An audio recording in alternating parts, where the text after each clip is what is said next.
Hey, it's Dave, and I'm doing an update to my Havahart live animal cage and trap. You might have seen my video, the link's down below. Please like and subscribe, and hit that notification bell to stay up to date with all our latest videos. Let's do an update. So back in 2020, I was having an issue with wild raccoons living in the attic of my house, and so I bought the Havahart live animal trap. And I figured I'd review it, and I figured I'll make a video out of it, and I'll actually use it because I kind of needed to trap these raccoons. Long story short, I wasn't able to use the raccoon trap or the Havahart cage, and so it sat around my house or in my garage for a few years, actually. Well, for a few years. What am I talking about? It's only been a year. It feels like forever.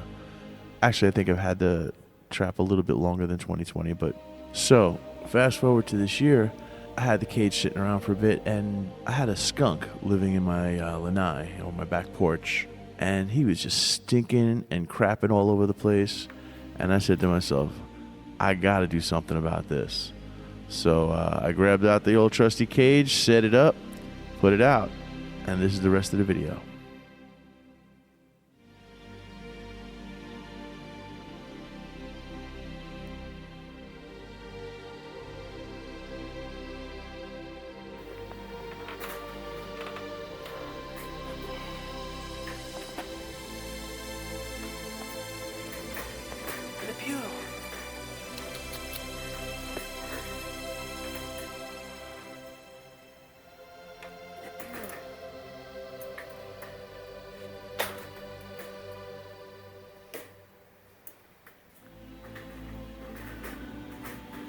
Okay, so came back about 6 hours later, and we got this little guy trapped.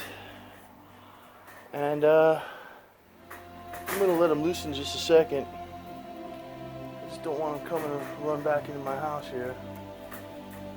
And then we'll feed the raccoon. Say hello, little mapache.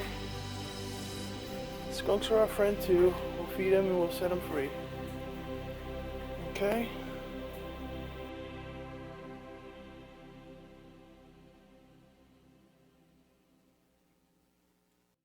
So you gotta be asking, what did I think about the Havahart animal trap, animal cage? Well, I had it for a long time, and it sat around unused.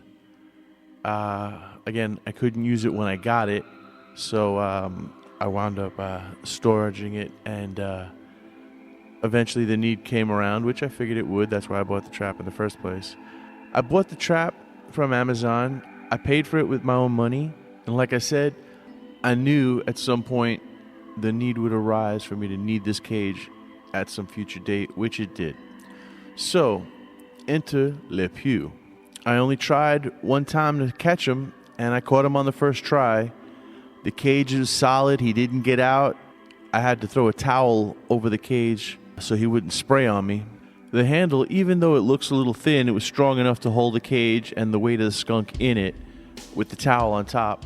The animal could not reach my hands, which was very important to me because I didn't want to get bit trying to open the cage or carry the cage.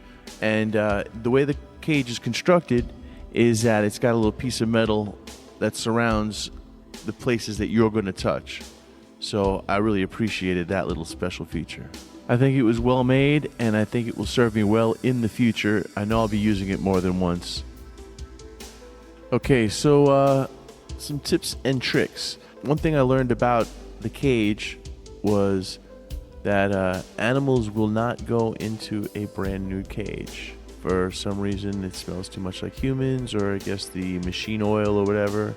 It's actually a really good idea that if you buy a Havahart cage, or any cage for that matter, let it sit outside for as long as possible. It kind of gets rid of the, I don't know, some kind of smell. That's what was told to me by a professional trapper. Don't use WD-40 or silicone. That was the other thing. I was actually told, I think Vaseline or something. is just not anything that to spray. It had to do with just how much of it would be all over the place. Just a little bit of Vaseline or something in the joints, in the catch mechanism and the little wire. Maybe even a little bit of Vaseline on the lock mechanism. Again, it's just a tiny amount just to give it a little bit of lubrication so that everything trips when the animal steps on the pad. As far as what kind of food to leave in the cage, raccoons really love wet cat food. It kind of comes in a small little can. Just kind of pop the top and you can leave the whole can inside the cage. I usually try to keep a water bottle on the cage as well. Sometimes cages don't come with a water bottle, sometimes they do, just to keep the animal hydrated in case there's a long period of time before I come and check the trap. Also, one of the raccoon's favorites are marshmallows. They just love marshmallows, and I always throw at least one or two in the trap, so you could try that. This isn't just for raccoons, this is for any kind of creature of the night that you might be looking to trap. After trapping the skunk, I did actually trap a raccoon in my attic 2 years later. So thanks for watching my video. Please like and subscribe, and leave a comment and a question down below. We'll see you soon.